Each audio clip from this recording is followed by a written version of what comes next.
श्री गुरुवे नमः। श्री एम ने हमें शरीर से बाहर निकलने की कुछ तकनीकें सिखाई थी। जब वो तकनीकें सीख गए उसके बाद कब उनका शरीर पहली बार उनके शरीर से सूक्ष्म शरीर जो है उनके शरीर से कब बाहर निकला, तो ये अनुभव उन्होंने हमारे साथ साझा किया था। तो उन्हीं के शब्दों में, मैं लक्ष्मण झूले के पार गंगा किनारे एक कुटीर में रह रहा था जब मुझे स्थूल शरीर से बाहर निकलने का पहला अनुभव हुआ। बाबा जी ने अचानक एक दिन कहा कि वे कुछ महीनों के लिए अल्मोड़ा के मुक्तेश्वर में रहेंगे। अब उसका कारण तो वही जाने। स्थूल शरीर से बाहर निकलने की एक तकनीक जो बाबा जी ने सिखलाई थी, उसका पिछले 6 महीने से मैं लगातार अभ्यास कर रहा था। यहाँ पर मैं एक बात और बता देना चाहता हूँ, जो तकनीकें श्री एम ने बताई थी वही मैंने अपने पिछले एक वीडियो में बताई थी। तो कुछ लोगों को लग रहा है कि ये बिल्कुल ही आसान सी बेकार सी तकनीकें हैं। देखिए, हर किसी के लिए तकनीकें अलग अलग होती हैं और वो लाभदायक भी होती हैं। आप उसे बिना अनुभव में लाए, बिना करे इस तरह की बातें ना करें। अगर आपका अनुभव इसमें अच्छा नहीं रहा तो आप यकीन मानिए आपका कहीं ना कहीं प्रयास आपने पूरी तरह से प्रयास नहीं किया है, आप पूर्णतः विफल रहे हैं उसमें। तो ये चीज़ें काम करती हैं अगर आप इसमें पहली शर्त ये होती है कि आप पूर्ण विश्वास के साथ इसमें उतरें। ध्यान या साधना अगर आप बिना विश्वास के उतरते हैं तो उसका फिर कोई मतलब नहीं है। पहला शर्त ही इसकी जो है वो है कि आप पूर्ण श्रद्धा के साथ इसमें उतरें, अंधश्रद्धा के साथ नहीं, पूर्ण श्रद्धा के साथ। चलिए प्रारंभ करते हैं। 6 महीने से मैं लगातार अभ्यास कर रहा था, परंतु मुझे इसमें किसी प्रकार की सफलता नहीं मिली थी, जबकि श्री एम एक उन्नत योगियों में से एक हैं। उस रात मैं सोने की तैयारी से बिस्तर पर लेटा ही था जब अचानक अपने आप ही वह हो गया, जबकि मैं उस रात उस तकनीक का अभ्यास भी नहीं कर रहा था। मुझे इतना याद है कि मेरी आंख बस लगी ही थी और दिमाग में अंतिम बात आई कि बाबा जी कहाँ होंगे इस समय। इतने में मैं हल्का सा डोला और आहिस्ता से एक झटके के साथ हवा में तैरने लगा। मैं खुद को बिल्कुल हल्का और मुक्त महसूस करने लगा। नीचे नज़र गई तो मैंने उस शरीर को देखा जिसे एम कहते हैं, एम यानी मधु। यह समझने में मुझे कुछ क्षण लगे कि जिसे मैं देख रहा हूँ वह असल में मेरा ही शरीर है, क्योंकि मैं पहली बार स्वयं को बाहर से देख रहा था।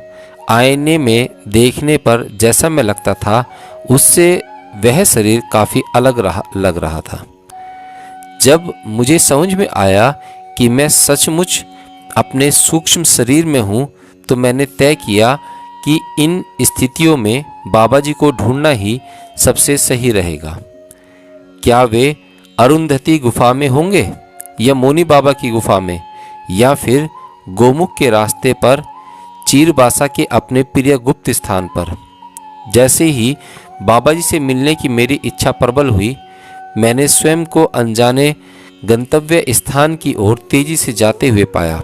कई बार मैं बिजली की तारों को देखकर हवा में नीचे झुक जाता था, क्योंकि यह याद ही नहीं रहता था कि मैं अपने स्थूल शरीर में नहीं हूँ। रास्ते में बर्फ के ढके पहाड़ दिखाई पड़े। मैं शायद हिमालय के ऊपर उड़ रहा था, परंतु वह भूखंड मैंने पहले नहीं देखा था। यह उत्तराखंड तो बिल्कुल नहीं था। फिर मैंने रेत के टीले और एक विशाल झील देखी। तब मुझे लगा शायद यही तिब्बत में स्थित मानसरोवर है। कैलाश पर्वत बिल्कुल वैसा ही था जैसा मैंने तस्वीरों में देखा था। तब मुझे पूरा यकीन हो गया कि मैं वहीं हूँ। कैलाश पर्वत के एक तरफ एक संकरा सा मार्ग था जहाँ मैं आसानी से उतर गया। यह तीर्थ यात्रा का समय था, इसलिए बहुत से तीर्थ यात्री कैलाश पर्वत की परिक्रमा कर रहे थे, कुछ पैदल और कुछ घोड़ों पर। सामान से लदे हुए याक भी उनके साथ चल रहे थे, पर मुझे पता था कि मैं अदृश्य हूँ। जिस समय मैं पहाड़ों के बीच के उस संकुचित मार्ग पर उतरा। उस समय वहाँ कोई नहीं था। अभी मैं सोच ही रहा था कि बाबा जी कहाँ मिलेंगे, तभी मैंने अपनी बाईं तरफ की चट्टान में एक बड़ी सी दरार देखी। उसमें झांकने की कोशिश करते ही मैं उसके अंदर फिसल गया और एक गुफा के द्वार के अंदर जाने लगा। वह गुफा उस चट्टान के अंदर बहुत गहरी उतरी हुई थी और एक हल्का बैंगनी प्रकाश न जाने कहां से उस गुफा को प्रकाशित कर रहा था। मैं अंदर चलता गया और एक गोलाकार प्रकोष्ठ में पहुंच गया। यहाँ गुफा खत्म होती थी। मेरी सूक्ष्म हृदय की धड़कन एक क्षण के लिए रुक गई। एक धुनी पवित्र अग्निकुंड के सामने बैठे थे। भला कौन? बाबा जी। और अग्नि के दूसरी तरफ गेरवे और पीले वस्त्रों में एक तिब्बती भिक्षु बैठा था। बाबा जी को देखते ही मैं दंडवत प्रणाम की मुद्रा में जमीन पर लंबा लेट गया। जैसे ही मैं उठकर बैठा, बाबा जी हंसते हुए बोले, मैं तुम्हें देख रहा हूँ, पर ध्यान रहे कोई और नहीं देख सकता। तुम अपने स्थूल शरीर में नहीं हो। ओह, मैं बोला, मैं भूल गया था। क्या इन आदरणीय लामा को प्रणाम करूं? क्या वे मुझे देख सकते हैं? बाबा जी बोले, नहीं, ये नहीं देख पाएंगे, पर फिर भी तुम्हें इन्हें प्रणाम करना चाहिए। मैंने लामा की ओर देखा। क्षण भर के लिए उनके चेहरे पर एक उलझन का भाव आया। शायद वो हैरान थे कि ये क्या हो रहा है, क्योंकि मेरी आवाज़ भी उन्हें सुनाई नहीं दे रही थी, जैसा कि बाबा जी सिर्फ हवा में बातें कर रहे हों। तब बाबा जी ने उन्हें समझाया और वे सारी बात समझ गए। मेरा अनुमान है कि वे अत्यधिक ज्ञानी और महान थे, परंतु दिव्यदृष्टा नहीं। बैठ जाओ, बाबा जी बोले। ये सूक्ष्म शरीर में तुम्हारी पहली यात्रा है, जो कि पूरी तरह से तुम्हारी कोशिशों से ही संभव हुई है। बहुत बढ़िया। परंतु तुम्हारा यहाँ पहुँचना और मुझसे मिल पाना बिल्कुल संभव नहीं होता अगर मैं न चाहता। असल में मैंने ही तुम्हें यहाँ एक ज़रूरी काम के लिए बुलाया है और इसलिए मैंने वह नाका खोल दिया था जिससे मैं आमतौर पर आकाशीय यात्रों से छिपाता हूँ। अब सीधी काम की बात करते हैं। यह लामा बहुत सी गुफाओं की रखवाली करते हैं, जिसमें पृथ्वी और उसके वायुमंडल के बाहर अन्य नक्षत्रों के यात्रियों द्वारा छोड़े गए पुरातन अवशेषों को हजारों साल से संभाल कर रखा गया है। वे यात्री कई प्रकाश वर्ष दूर स्थित तारामंडल के एक ग्रह से आए थे। उन्हें अन्य अति विकसित नक्षत्रीय निवासियों द्वारा भेजा गया था ताकि पृथ्वीवासियों को खास यौगिक और वैज्ञानिक रहस्य बताए जा सकें। ये अन्य नक्षत्रीय निवासी कैलाश पर्वत की चोटी पर उतरे और फिर इन गुफाओं में चले गए जहां तुम्हें अब ले जाया जाएगा। बौद्धों से पहले तिब्बत के बोनपोस में यह विश्वास था कि उनके संस्थापक सीधे स्वर्ग से कैलाश पर्वत पर उतरे थे। उनका यह मिथक इसी बात पर आधारित है कि अन्य ब्रह्मांडों से आए हुए लोग कैलाश पर्वत पर ही उतरे थे। वे 7 सप्तऋषि यहाँ उतरे थे।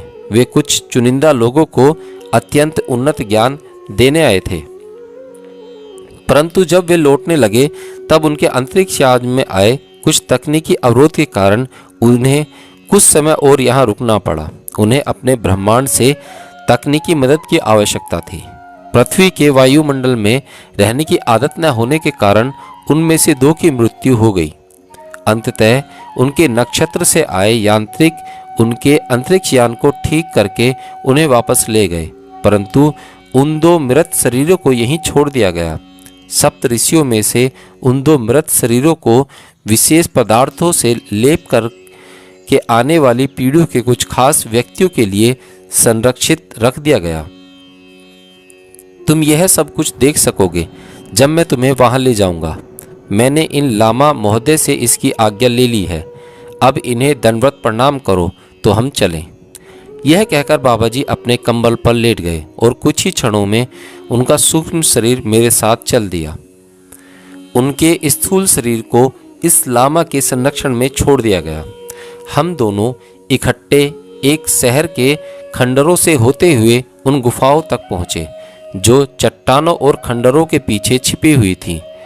हम एक ऐसी सुरंग से गुजरे जो जापानियों द्वारा तीसरे विश्व युद्ध में अंडमान द्वीप समूह में बमबारी से बचने के लिए बनाई गई थी। कुछ ही देर में हम एक बड़ी गुफा तक जा पहुँचे जो गोलाकार थी और जिससे कई छोटे छोटे रास्ते गुफाओं को जाते थे। उस गुफा की छत के एक बड़े से छेद से बहुत ही सुंदर शीतल एवं मंद ठंडी बैंगनी रोशनी छनकर आ रही थी। गुफा की दीवारों के साथ साथ शीशों के पात्र रखे हुए थे। इन पात्रों में अजीब अजीब से उपकरण रखे हुए दिखाई दिए। बाबा जी ने बताया यह बैंगनी रोशनी परमाणु ऊर्जा द्वारा पैदा की गई थी और सारे ब्रह्मांड से आए नक्षत्रीय लोगों द्वारा यहाँ छोड़ दी गई। पृथ्वी के वैज्ञानिकों द्वारा यह तकनीक अभी तक खोजी नहीं जा सकी है। यह लगभग 100 साल तक ऐसे ही जलती रहेगी। इसके बाद इसके धीमे होने की संभावना है। वहाँ रखे हुए माइक्रोस्कोप और टेलीस्कोप जैसी दिखाई देने वाले उपकरण की ओर इशारा करते हुए महाअवतार बाबा जी इसके बारे में बताते गए।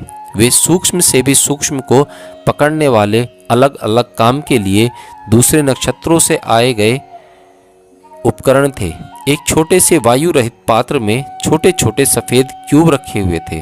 बाबा जी ने समझाते हुए कहा, ये एक खास तरह के डले हैं जो कि अत्यंत उत्कृष्ट पौष्टिक पदार्थ से परिपूर्ण है। इसका एक जरा सा टुकड़ा भी पानी में घोलकर पी लिया जाए तो ये 100 या उससे अधिक वर्षों तक व्यक्ति को जीवित बनाए रखने के लिए काफ़ी है। दुर्भाग्यवश मानव शरीर की कोशिकाएं इतने उत्कृष्ट पोषण को पचाने में असमर्थ हैं। अगर इसे ठीक से पचाया न जाए तो ये सबसे तेज बढ़ने वाले कैंसर के अणुओं से भी अधिक तेजी से बढ़ जाएंगे और इसके परिणाम बहुत ही भयानक होंगे। एक काफ़ी बड़े डिब्बे में सफ़ेद चमकीली चपटी डिस्कें रखी हुई थी। इन पर मिस्र की हीरोग्लिफ लिपि जैसा कुछ उकरा हुआ था। बाबा जी ने बताया कि ये कोड हैं। इससे दूसरे नक्षत्रों या ब्रह्मांडों की, उनकी सभ्यता की और इस पृथ्वी पर उनकी पिछली यात्राओं की जानकारी हमें मिल सकती है। परंतु अभी तक मानव इन रहस्यों को खोलने में असमर्थ रहा है। इससे हमें इन अद्भुत विरल घटनाओं के बारे में भी पता चल पाएगा। जब कुछ खास व्यक्तियों को दूर दराज के नक्षत्रों में ले जाया गया था और फिर उनके दिमाग के कुछ खास केंद्रों को जागृत करके वापस भेज दिया गया था। इससे उनमें अद्वितीय परिवर्तन आ गए थे। एक और गोलाकार पात्र में 2 बड़ी चिपटी डिस्कें रखी हुई थी। बाबा जी ने बताया कि ये दूसरे ब्रह्मांड के हवाई यान के शक्तिशाली चुंबक हैं। इन्हीं चुंबकों में खराबी आ जाने के कारण उन सप्त ऋषियों को काफ़ी समय तक यहीं रहना पड़ा था। बाबा जी ने बताया कि ये चुंबक अभी भी बहुत शक्तिशाली हैं, इसलिए इन्हें इस खास डिब्बे में रखा गया है जो कि विद्युत रोधी हैं। अतः इनकी ऊर्जा बाहर निकलकर किसी भी वस्तु या जीव पर अपना असर नहीं डाल सकती। अंत में बाबा जी ने मुझे एक ऐसे ग्लेशियर में ले गए जो एक अहाते में निकलता था।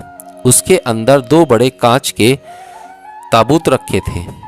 इनमें अच्छी तरह से लेप लगाकर 2 मृत शरीर रखे थे। वे उन्हीं सप्त ऋषियों में से 2 मृत शरीर थे जो पृथ्वी के वातावरण को अधिक समय तक झेल नहीं पाए। वे दोनों नक्षत्रीय मृतक लगभग 10 फीट लंबे थे और काफ़ी गोरे थे, बिल्कुल दूधिया सफ़ेद। उनके नान नक्श भी बहुत सुंदर थे। यह कहना मुश्किल था कि वे स्त्री थे या पुरुष। उनके चेहरे और शरीर रोए और झुर्रियाँ रहित थे।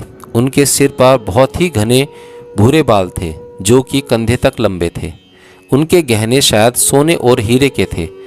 बाबा जी ने बताया कि ये उभयलिंगी थे, जैसा कि अर्धनारीश्वर का सिद्धांत है, जिसमें शिव आधे पुरुष और आधे नारी रूप में दिखते हैं।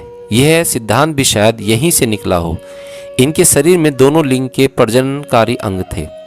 अब तक तुम्हें दिखाने लायक सभी रहस्य तुम देख चुके हो, महाअवतार बाबा जी बोले। बस अब और नहीं, अब वापस चलने का समय आ गया है। तुम अपनी कुटीर में वापस जा सकते हो, जिसमें अब 1 महीने बाद मिलना होगा। मैंने बाबा जी को दंडवत प्रणाम किया और वापस लक्ष्मण झूले के पास अपनी कुटीर में वापस आ गया। अपने इस अनुभव के बाद मैंने पृथ्वी और उसके बाहर के बहुत सारे आश्चर्यजनक स्थलों की यात्रा की। पर क्या आपको विश्वास होगा अगर मैं कहूँ कि एक दुनिया ऐसी भी है जहाँ की सारी आबादी फनधारी सर्पों की है और इसी तरह के अन्य अजीबोगरीब जीवों की? तो फिर इन दिव्य लोकों के बारे में क्या कहा जाए जहाँ सचमुच नैसर्गिक स्वर्गीय अस्तित्वों का निवास है? आज के समय में ज़्यादातर लोगों की सोच संशयात्मक और अवमानना से भरी हुई है। अतः ऐसे माहौल में कम से कम कहा जाए तो बेहतर है। चलें अब दूसरी बातों की ओर बढ़ेंगे।